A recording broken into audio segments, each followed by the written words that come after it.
औज़ुबिल्लाहिमिनश्शैतानिर्रजीम बिस्मिल्लाहिर्रहमानिर्रहीम अस्सलामु अलैकुम वरहमतुल्लाहि वबरकातुहू।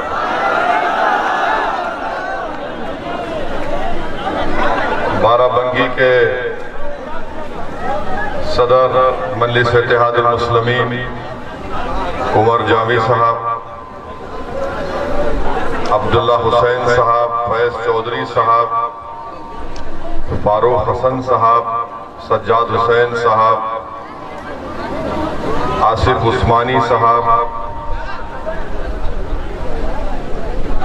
फैसल मलिक साहब, मोअज़्ज़िज़ हाज़रीन इकराम और मंच और डाइस पर बैठे हुए हमारी इज़्ज़तदार और माँ और बहनों,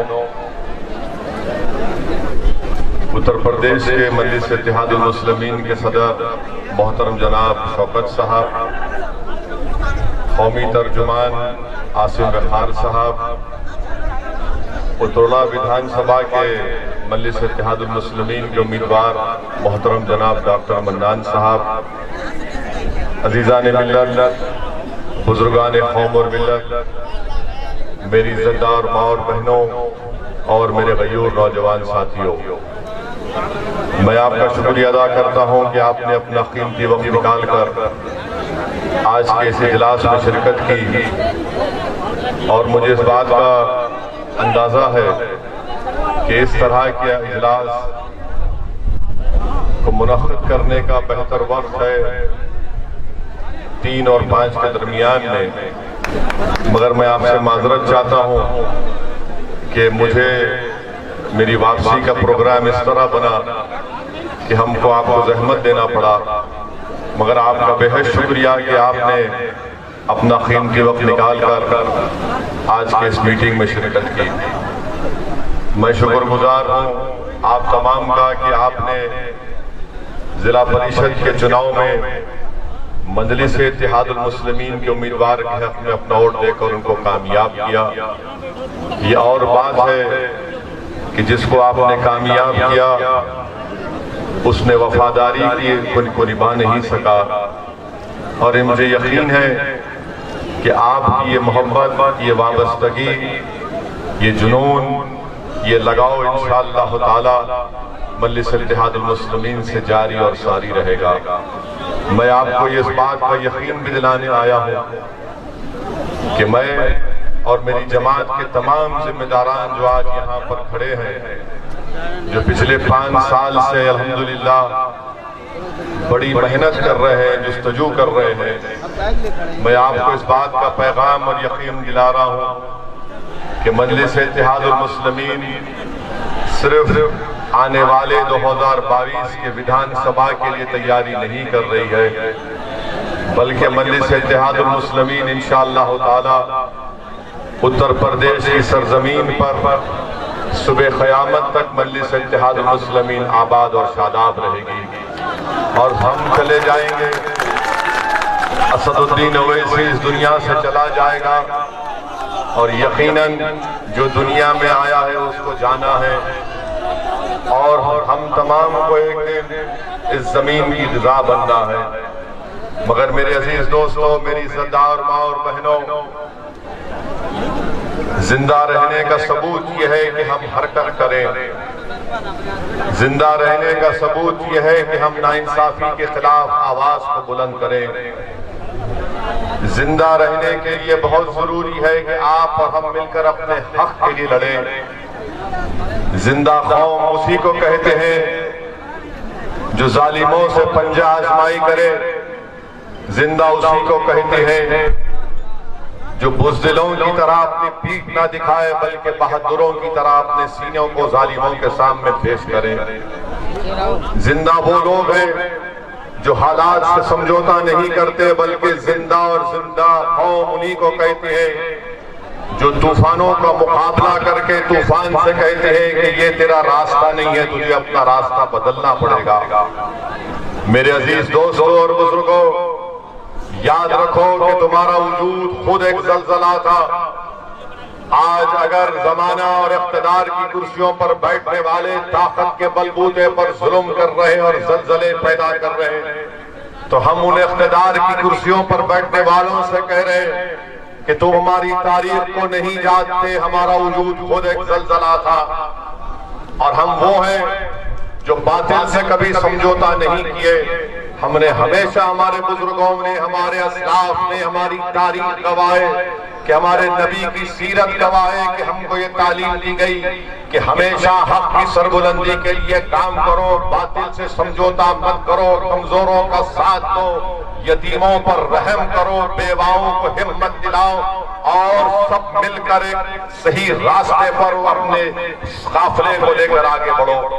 मेरे अजीज दोस्तों और बुजुर्गों, मैं इस बात का इकरार करता हूं कि 2014 से जब से मुल्क में बीजेपी की हुकूमत बनी, जब से इस मुल्क के प्रधानमंत्री नरेंद्र मोदी बने, एक मंसूबाबंद तरीके से इस मुल्क के सेकुलरिज्म को कमजोर करने की पूरी कोशिशें की जा रही हैं।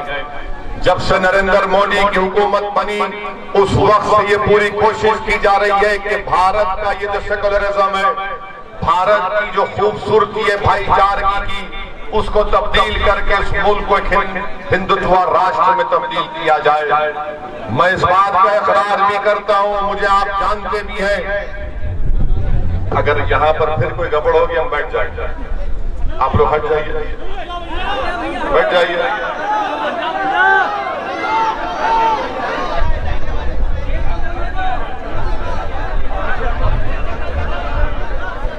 2014 से हम देख रहे हैं कि कभी कभार लिंचिंग के नाम पर खास तौर से मुस्लिम और दलितों को निशाना बनाया जाता है। हमने देखा कि जब इखलाक को मारा गया था यही उत्तर प्रदेश में, मुझे अच्छी तरह याद है कि मैं और जनाब शौकत साहब इखलाक के घर को मिलने गए थे।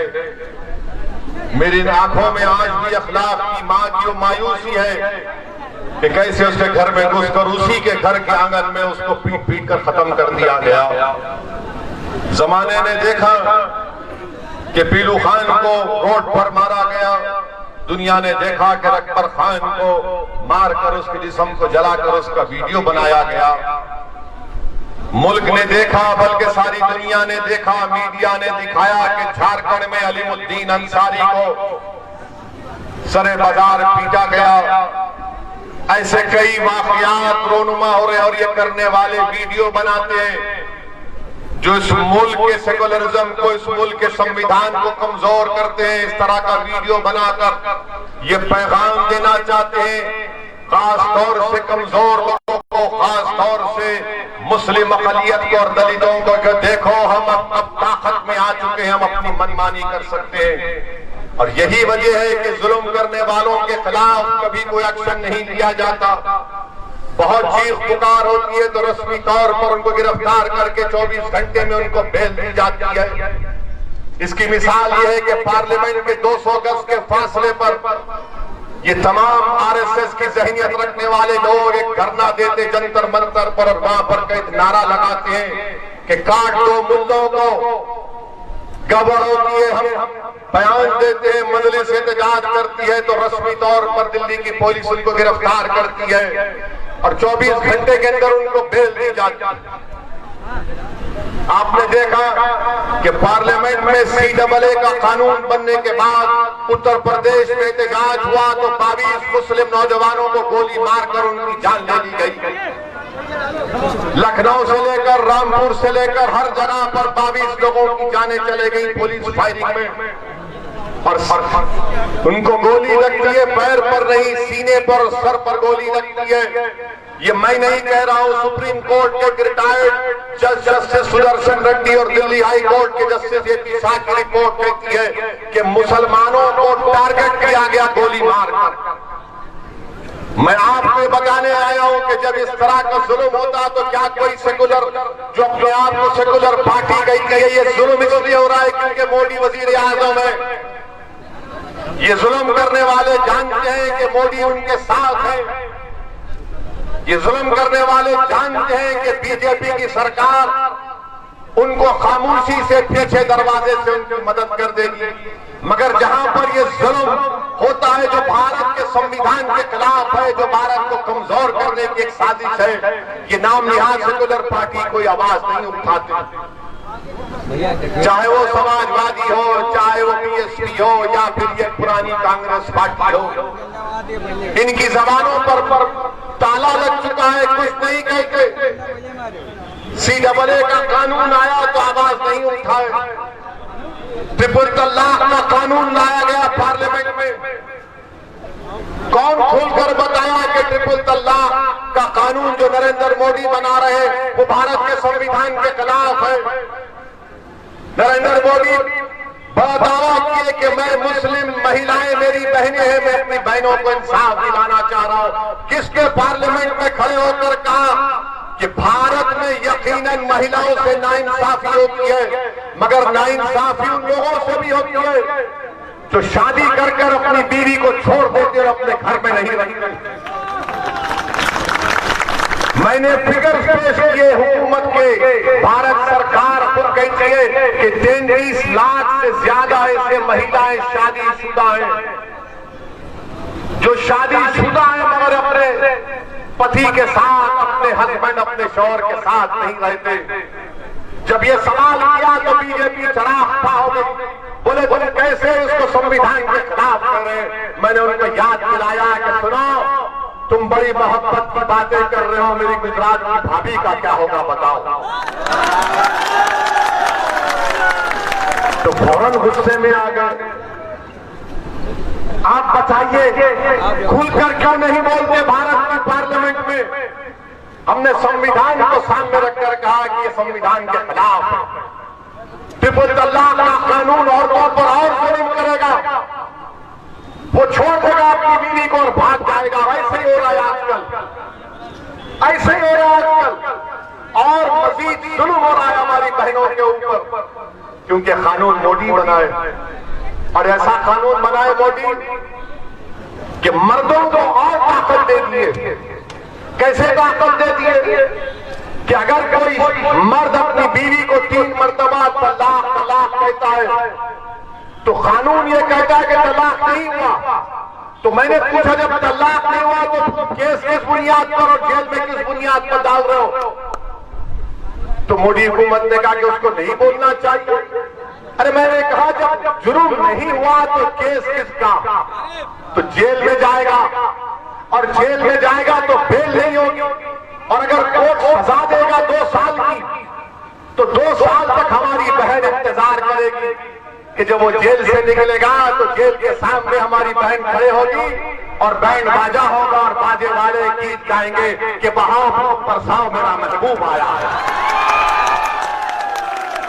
2 साल तक हमारी बहन क्यों खड़ी रहे बदमाश आदमी के साथ, जिसको शरीयत के बारे में कुछ नहीं मालूम, जिसको औरतों के हुकूक के बारे में कुछ नहीं मालूम। अब क्या कर रहा है ये मर्द?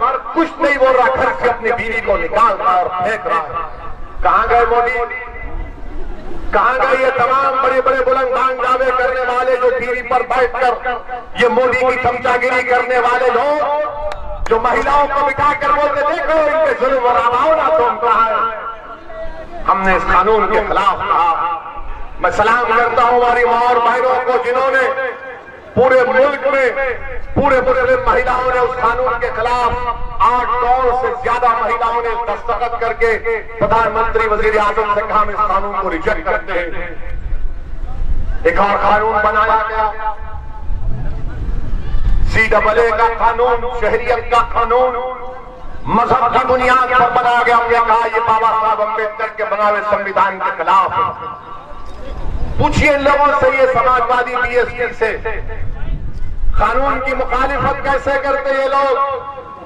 अखिलेश यादव तकरीर कर रहे हैं CAA के कानून के ऊपर और बोल रहे हैं कि मैंने लखनऊ हाईवे बना उस पर जेट उतार दिया।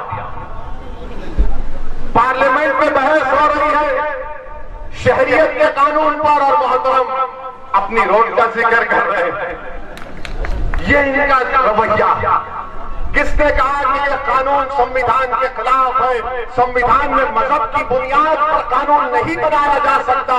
किसने पूरी पार्लियामेंट में मोदी के 300 MP के सामने हमने इस कानून को बताया? काला कानून है।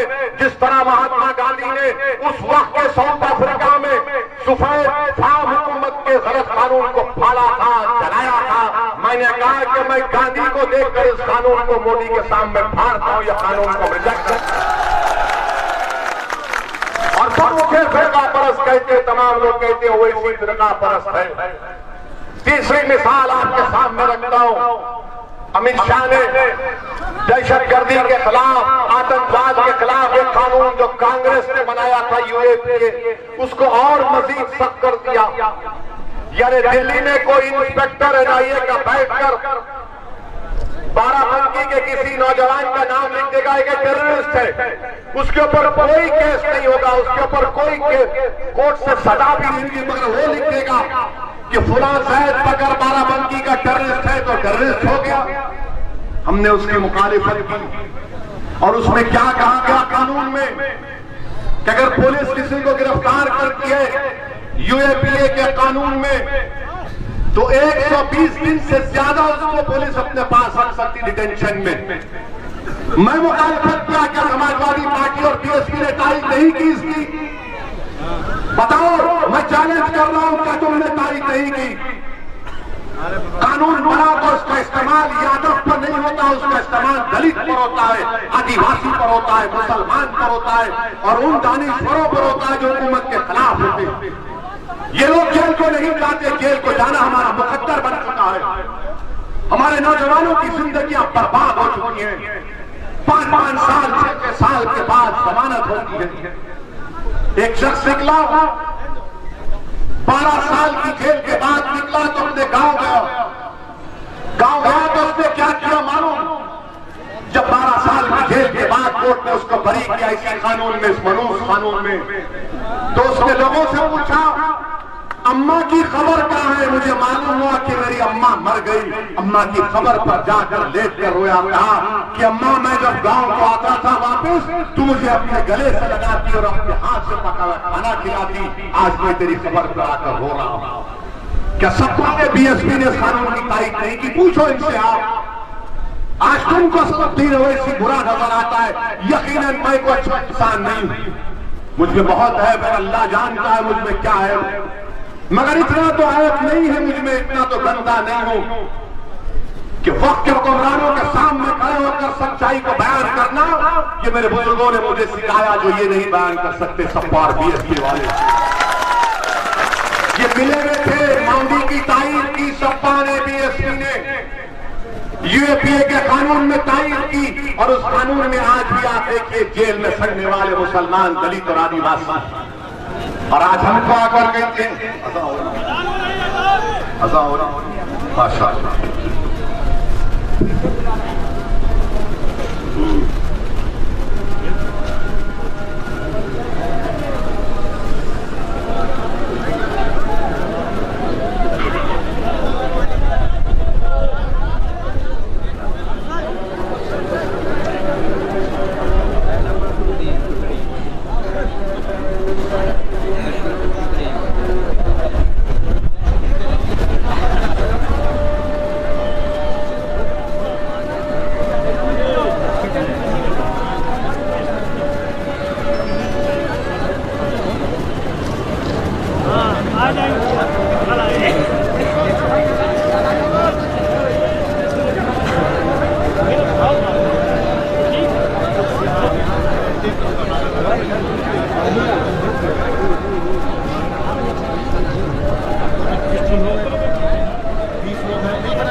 बिस्मिल्लाहिर्रहमानिर्रहीम। अल्हम्दुलिल्लाह, अज़ा के लिए थोड़ा सा वक्फा दिया गया। हमने मस्जिद से अज़ा सुनी।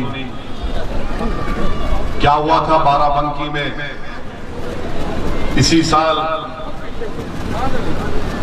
17 मई को बाराबंकी में 100 साल पुरानी मस्जिद को शहीद कर दिया गया था ना। मार्च 17-20 को उस वक्त के एसडीएम जो अभी प्रमोशन पर सीडीओ बन चुके हैं, उन्होंने मार्च से लोगों को, अवाम को मस्जिद में नमाज अदा करने से रोक दिया। करीब 50-60 लोगों पर मुकदमा आयद किया, जेल को भिजाया,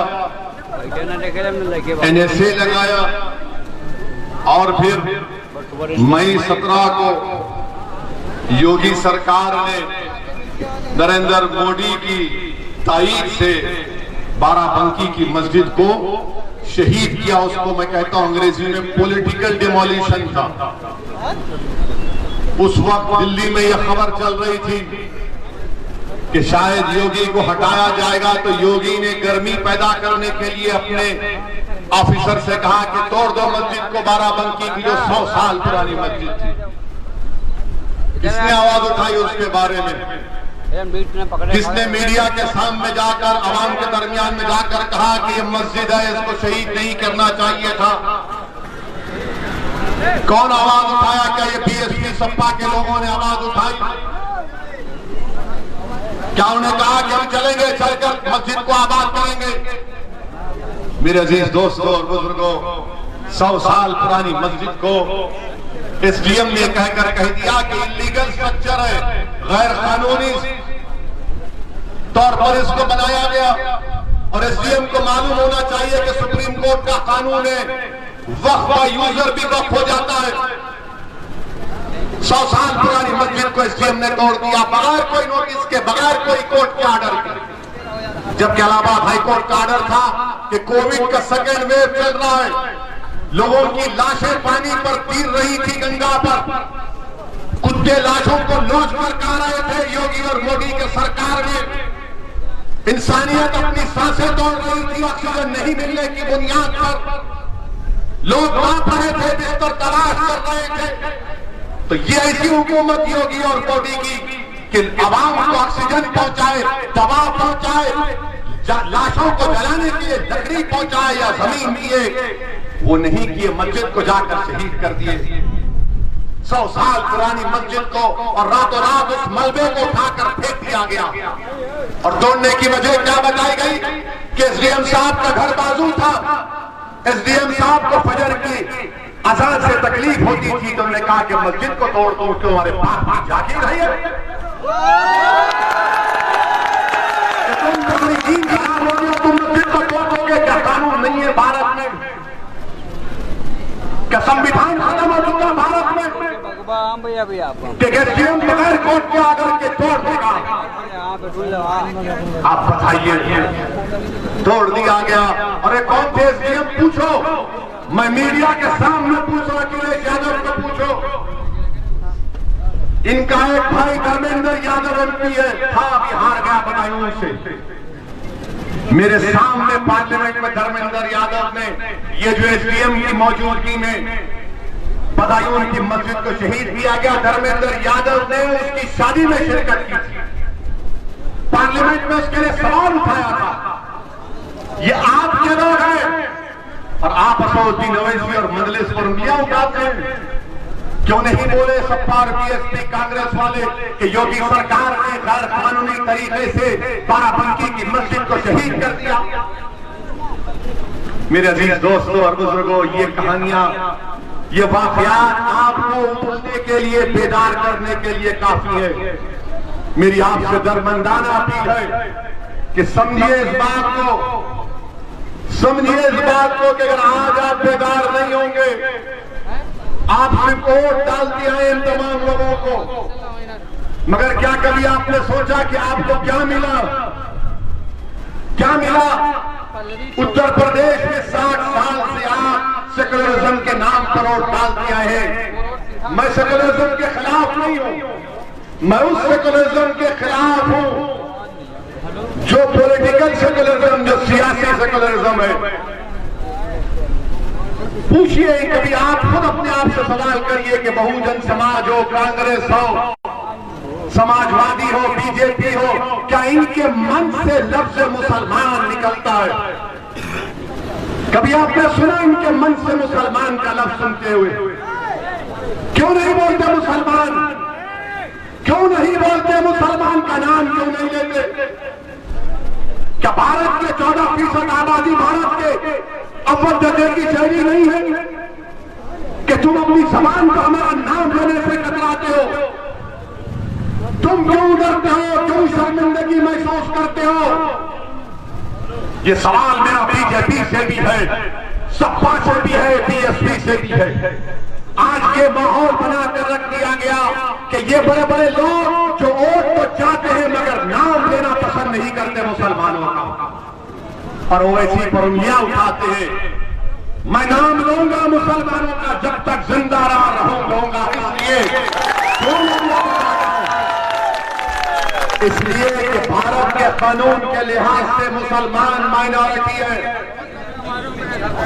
भारत के संविधान आर्टिकल 29 और 30, 29 और 30 के मुताबिक अक़लियतों को हुकूक दिए गए जिसमें मुसलमान शामिल है, मगर ये लोग कुछ आवाज नहीं उठाएंगे, खामोश बैठे रहेंगे। अब इलेक्शन आ गया तो सब बड़ी बड़ी मीठी मीठी बातें करेंगे। अरे आवाज तो उठाओ, बात तो करो, मगर लफ्ज मुसलमान का नाम लेना नहीं चाहते। उत्तर प्रदेश के मुस्लिम अक़लियत को मैं पैगाम देने आया हूं कि आप वोट डाल दिया है, मगर आप नेता कब बनेंगे? आप लीडर कब बनेंगे? क्या बाराबंकी के किसी नौजवान में यह काबिल नहीं है कि वो बाराबंकी के मुस्लिम अक़लियत का नेता बनकर उनकी क़ियादत कर सके? आप में काबिलियत नहीं है? क्या आपको काबिलियत नहीं है? मेरे सवाल का जवाब दीजिए। आपको हिम्मत नहीं है नेता बनने की? क्या आप डरते हैं किसी से? तो फिर नेता बनो। कब तक ये कैदियों की जंजीरों को देखकर तुम इनको डालते रहोगे? तो इन जंजीरों को, हम एक आजाद कौम है भारत में, हुक्मरान कोई भी हो, योगी हो, मोदी हो या किसी का हो, मगर वो हुक्मरान है, वो बादशाह नहीं है, वो प्रधानमंत्री है, वो चीफ मिनिस्टर है, हम किसी के गुलाम नहीं। मगर आप डरते क्यों हैं? आपको नजरअंदाज करना पड़ेगा। मेरे अजीज दोस्तों और बुजुर्गों, यकीनन ये जुल्म की चंद वाकयात मैं आपके सामने रखा हूं, मगर आपको जवाब देना जमहूरी तरीके से। मैं यहां पर मुझे वाकया याद आ रहा है कि जब हजरत यूसुफ अलैहिस्सलाम की नीलामी हो रही थी मिस्र में, तो एक ज़ईफ बुढ़िया वो भी गई कि हजरत यूसुफ की अलैहिस्सलाम की नीलामी हो रही है। तो लोगों ने कहा तो गरीब है, बुढ़िया है, तेरे पास दौलत नहीं है, तू क्यों जा रही है? तो उस बुढ़िया ने कहा कि मैं इसलिए जा रही हूं कि मैं जानती हूं कि मेरे पास दौलत नहीं है, कुछ नहीं है, मगर मैं अपना नाम उन लोगों में लिखाना चाहती हूं जो हजरत यूसुफ अलैहिस्सलाम को खरीदना चाहते थे, ताकि अल्लाह को मालूम हो जाए कि मैं गई थी वहां पर। आज हम पर जमीन तंग कर दी जाती है महबूब सिंह के नाम पर, रक्तदान को जलाया गया आग में, तो मुझे हजरत इब्राहिम अलैहिस्सलाम ने जो नमरूद ने आपके लिए आग तैयार की थी, वो आग आसमानों को छू रही थी, और एक चिड़िया थी जिसने अपने तमाम चिड़ियाओं से कहा कि चलो हम अपनी चोंच में पानी लेकर उस नमरूद की आग को बुझाते हैं। तो चिड़ियाओं ने कहा हमारी चोंच इतनी सी, कितना पानी आएगा, आग तो आसमानों को छू रही है, क्या हमारे इतने से पानी से आग बुझेगी? तो उस खूबसूरत चिड़िया ने कहा कि आग बुझती है या नहीं बुझती है मुझे उससे मतलब नहीं है, अल्लाह ने मुझे ये दी है ताकत कि मैं अपनी चोंच में पानी लेकर उस आग पर डालूं तो अल्लाह कबूल कर लेगा उसको। और वो चिड़िया अपने चोंच में पानी लेकर डालती है आग पर, नमरूद की आग पर। अल्लाह को फरमाता है आपको कि आग बंद हो जाओ मेरे इब्राहिम। तो क्यों तुम अपने आप को कमजोर समझते हो? जब एक चिड़िया अपने चोंच में पानी लेकर आग पर डालती है, और अगर अल्लाह राजी होगा तो इंशाअल्लाह ताला ये जालिमों के दरबार, इनके चराग, इनकी आग सब बुझ जाएगी इंशाअल्लाह। मगर याद रखो, तुमको और हमको कोशिश करना पड़ेगा, कदम उठाना पड़ेगा, चलना पड़ेगा, जिद्दोजहद करना पड़ेगा, इशार और कुर्बानी के मज़ारे पेश करना पड़ेगा। अपने खरीद दर को आने मत दीजिए। भारत का संविधान आपको अपनी आवाज उठाने की इजाजत देता है, वो संविधान जिसको बाबा साहिब अम्बेडकर ने बनाया था। मेरी इज्जतदार मां और बहनों, मेरे बुजुर्गों, मेरे गयूर नौजवान साथियों, असदुद्दीन ओवैसी आपको एक पैगाम देने आया है कि आप अपनी जमात को मजबूत करिए। मैं चार मीनार की गलियों से निकलकर बाराबंकी के इन गलियों में आया हूं, तो मेरा आने का मकसद अपनी शोहरत या अपनी अना की तस्कीन नहीं है। मेरे आने का बुनियादी मकसद यह है कि आप नेता बने, आपकी सियासी क़ियादत बने, आप लीडर बने, आपकी लीडरशिप बने, ताकि कल कोई जाकर किसी मस्जिद को बगैर किसी वजह के, कानूनी वजह के शहीद ना कर दे। अगर आपकी आवाज होगी, आपका नुमाइंदा होगा, तो आपके नाइंसाफियों के दौर का खात्मा होगा। छोड़िए इन लोगों की इन बातों को, ये बार बार इल्जाम लगाते हैं समाजवादी के, बीएसपी के लोग, मगर मैं आपको बताना जरूरी समझता हूं कि औरंगाबाद महाराष्ट्र से मंजलिस का एमपी जीता सांसद में, किसने हराया उसको? शिवसेना के एमपी को मंजलिस के उम्मीदवार इम्तियाज जलील साहब ने 21 साल के शिवसेना के एमपी को मंजलिस ने हराया। सारी दुनिया कह रही थी नहीं हरा सकते, मगर औरंगाबाद का मंजलिस का जुनूनी कह रहा था कि अभी तो जंग शुरू हुई है, नतीजा अल्लाह के हाथ में, हम पूरी कोशिश करेंगे। और पूरों ने मेहनत की। इम्तियाज जलील ने शिवसेना के 21 साल के एमपी को हराया। कांग्रेस नहीं हरा पाई वहां पर, समाजवादी पार्टी नहीं हरा पाई वहां पर, बहुजन समाज नहीं हरा पाई। बिहार का इलेक्शन हम लड़े, फिर शुरू हो गए ये तमाम लोग जिनको मैं खव्वाल पार्टी कहता हूं। ये खव्वाल पार्टी अपना हारमोनियम, गिटार, तबला लेकर आओ रात में बोलते हैं वो इसी मुसलमानों के वोट को ले लेगा। क्या मोदी वोट को नहीं ले रहे हैं? क्या योगी हिंदू वोट को नहीं ले रहे हैं? क्या समाजवादी पार्टी हिंदू वोट को नहीं ले रहे हैं? समाजवादी से पूछेंगे तो बोलेंगे हम यादव वोट को लेते हैं। तो यादव क्या मुसलमान है या हिंदू है? लेते हैं ना वोट, इसीलिए तो जीते हैं ना यहां पर। ये मैं नहीं कह रहा हूं, दिल्ली में एक ऑर्गेनाइजेशन है CSDS। हमारे मीडिया के लोग सोच रहे होंगे कि मसाला मिल गया 6 बजे से इसकी शादी करेंगे वैसे। तुम नहीं कर सकते, मैं एक में परेशान हूं। अब जा रहा हूं, इंतजार में बैठे हैं, 3 दिन का हिसाब देना है हमको। मगर मीडिया के हर मसाला मिल गया। अरे मगर डेटा तो यही बोलता है ना प्यारे, डेटा तो यही बोलता है कि 2019 के चुनाव में बीजेपी एनडीए को 50% हिंदू वोट मिला। कितना मिला? डरो मत बोलो, डरो मत बोलो। और उत्तर प्रदेश के चुनाव में बीएसपी और सपा मिलकर लड़े, तुमने वोट दिया उनको, शर्मा ने हाथ उठा कर वोट दिया। कितने मुसलमानों ने वोट दिया सपा बीएसपी को मालूम आपको? 75% दिया। और उत्तर प्रदेश के हमारे भाइयों ने कितना वोट दिया मोदी को मालूम आपको? 51%, 50%। तो कौन जीता? बीजेपी कैसे जीती यहां पर? मैं तो नहीं था ना मेरे पास जिन्नात है कि तुमको जाकर बोलेगा ऐसा कर दो।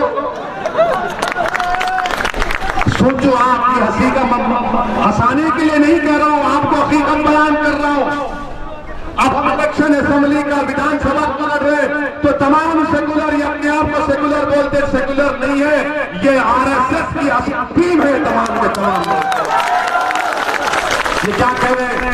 ओवैसी आएगा तो मुसलमान वोट ले लेगा। कभी आपने सुना कि यादव ने मोदी को वोट दिया तो क्या अखिलेश यादव ने कहा कि वो यादव टीम है जिसने मोदी को वोट दिया? तुमने सुना कभी? क्या तुमने कभी सुना कि दलित ने अपना वोट डाला, उसका घर का इख्तियार, उसने मोदी को वोट दिया? तो क्या किसी बीएसपी के नेता ने कहा कि वो दलित भी टीम है? तो क्यों मुसलमान को कहते हैं? क्यों को मेरा नाम क्यों कहते? क्यों वोट काटने आया है? अरे जब यादव और दलित ब्राह्मण सब पार्टी को दे सकता है तो तुमको हिंदू वोट की बात नहीं करेंगे, जैसा कि हर चुनाव में खाली मुसलमान वोट देता है। ये हकीकत है, इसको आपको जानना है, इसलिए खुलकर बयान कर रहा हूं। मेरी फितरत में नहीं है कि अल्फाज चाप कर बयान करूं, मैं खुलकर बयान कर रहा हूं और आपको समझना इन बातों को। और हो सके तो नौजवानों से अपील कर रहा हूं कि मेरे इस भाषण को, मेरी इस तकरीर को आपके पास एक ताकत है सेल फोन की, व्हाट्सएप से फैलाइए, ताकि उत्तर प्रदेश के घर घर तक, हमारी मां और बहनों तक, बुजुर्गों तक, उलमाओं तक, मशाइखीन तक मजलिस इत्तेहाद और मुस्लिमीन का पैगाम पहुंच जाए और मालूम हो जाए कि क्या है। यही इनको फिक्र है। नहीं, आप क्यों लड़ते यहां पर?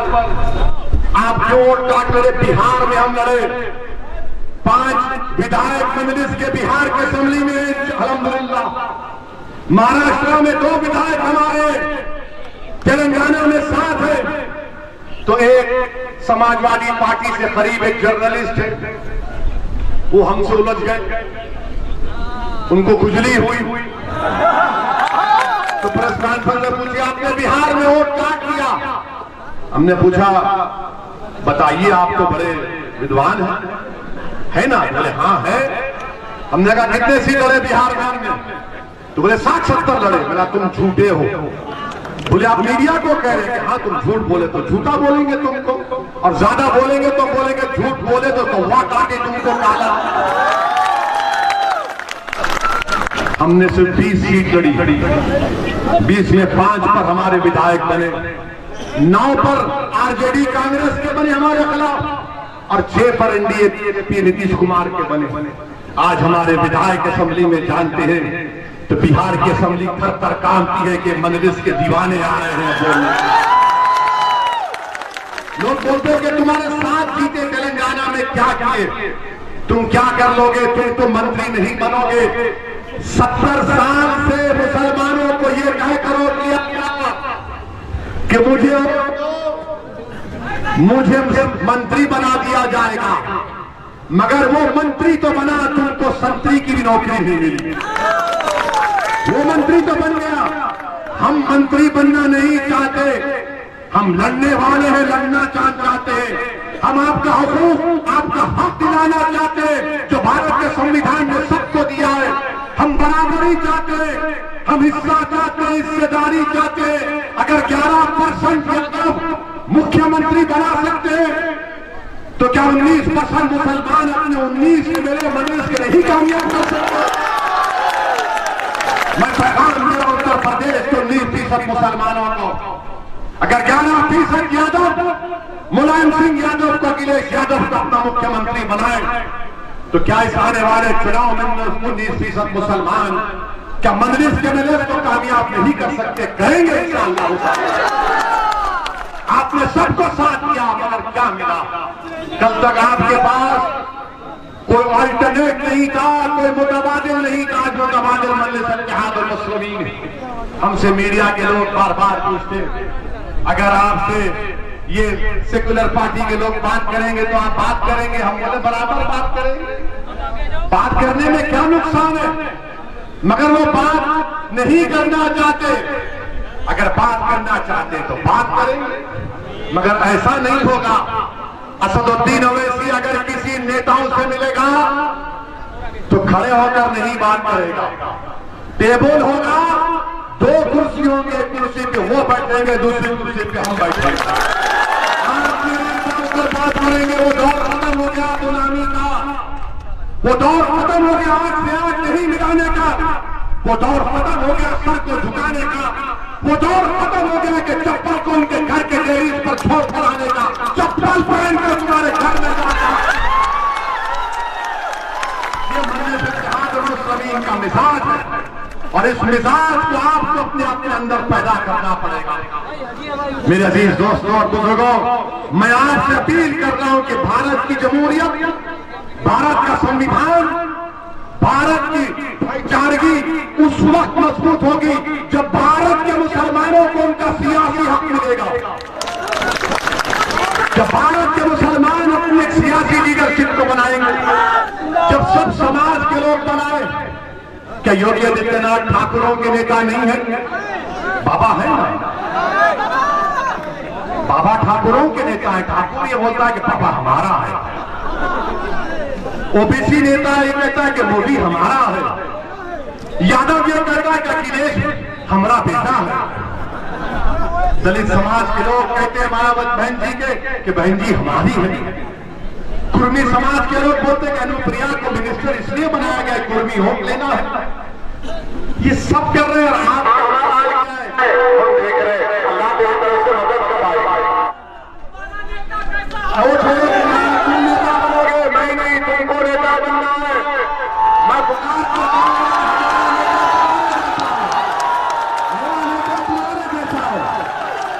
मैं नेता बनने नहीं आया हूं। अल्लाह ने मुझे बहुत इज्जत दी अल्हम्दुलिल्लाह। रसूलुल्लाह सल्लल्लाहु अलैहि वसल्लम के सदक़े तो फैल में मैं सोच भी नहीं सकता कि यहां तक आऊंगा।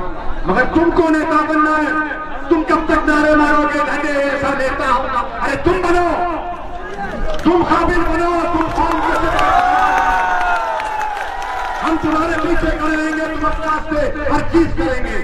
मगर ये मिजाज पैदा करो, हिम्मत और हौसले से काम करो, डरने और घबराने की जरूरत नहीं है। और ये उत्तर प्रदेश में ये बाबा, मुख्यमंत्री को बाबा कहते हैं, तो बाबा कहते हैं मैंने पूरा विकास कर दिया। हम मुख्यमंत्री को बताना चाह रहे हैं कि एक हिंदी अखबार आज हम सुबह पढ़े, क्या नाम है, नव भारत टाइम्स, उसने फोटो डाली कि लखनऊ में शहीद पथ पर लंबी रोड है। आपको मालूम माशाल्लाह बाबा के दौर में, बाबा के विकास के दौर में उस रोड पर कितने खड्डे हैं? 416 खड्डे हैं। वाह बाबा, क्या कि शहीद पथ रोड पर 416 खड्डे हैं और बाबा को नजर ही नहीं आते। अच्छा, गोरखपुर बाबा का गांव है ना, उनका विधायक डॉक्टर अग्रवाल सैलाब आया तो मीडिया को बोलता है कि रोड के ऊपर नाला बना दिया गया। बाबा क्या विकास आपने गोरखपुर में किया।